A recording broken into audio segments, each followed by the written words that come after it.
Hola, ¿cómo están? Espero que bien. En el video de hoy les mostraré con qué cultivos asocio mis repollos. Mientras les presento aquí a Larry, que siempre me acompaña en el lavadero de mi casa. Hoy lo agarramos cenando.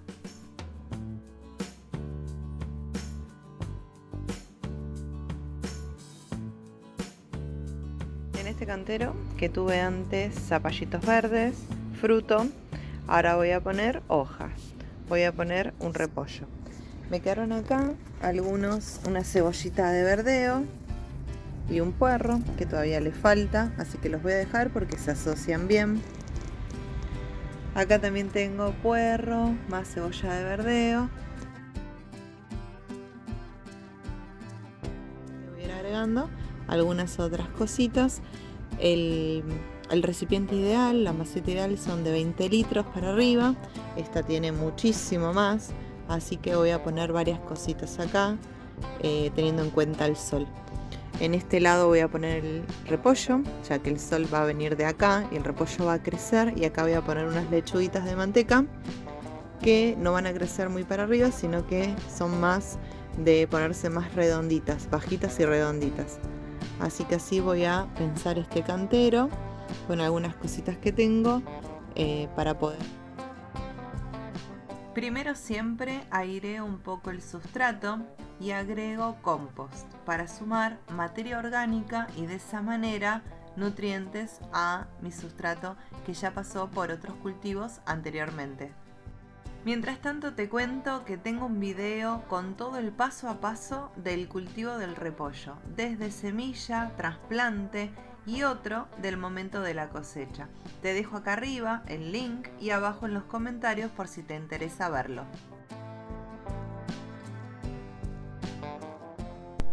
En este sector pondré una selga y adelante de la misma unas lechugas mantecosas. Voy jugando un poco con las alturas de los cultivos, tiempos de cosecha y dirección también del sol en esta época del año. Entre las malas asociaciones que se le conocen al repollo está el coliflor, el brócoli y las fresas o frutillas, entre otras.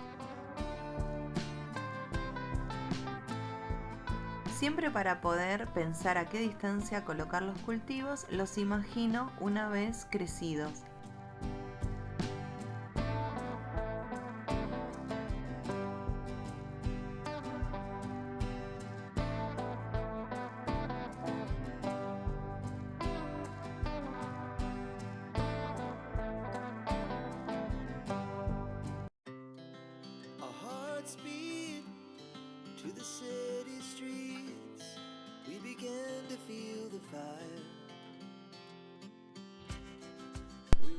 Es hora de trasplantar al protagonista del bancal. Miren qué buen sistema radicular que tiene y es el momento ideal ya que tiene más de 5 hojas verdaderas. Siempre en cada trasplante agrego un poco de compost localizado.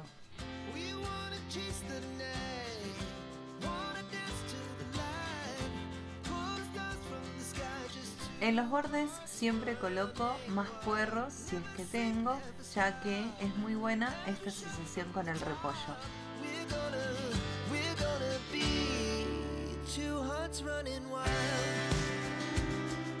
Acá ven el momento en que decido cambiar de lugar este puerro antiguo hacia una esquina, porque me puse a pensar en el tamaño que tomará el repollo al crecer dentro de algunos meses y este puerrito pobre va a quedar abajo y no va a poder recibir el sol.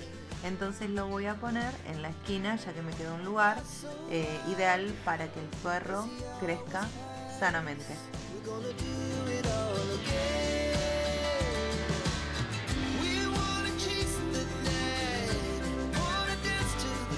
Luego de realizar los trasplantes, un buen riego como siempre.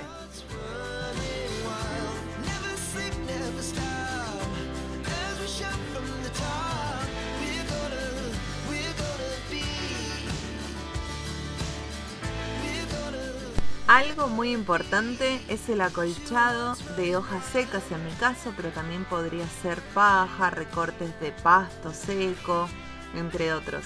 También se lo llama mulching y tiene múltiples beneficios, como por ejemplo ayuda a retener la humedad, por lo que la tierra se mantiene suelta y no se seca rápidamente. A los costados coloco algunas asociaciones externas al cantero, como por ejemplo aromáticas que pueden ser tomillo y romero. Y además unos apios que son buenos para prevenir plagas propias del repollo. Unas semanitas después, miren cómo todo crece a pasos agigantados. Les dejo acá a mano un video del momento que coseché el año pasado mis repollos. Les mando un saludo y espero que se suscriban al canal para más videos. Chao.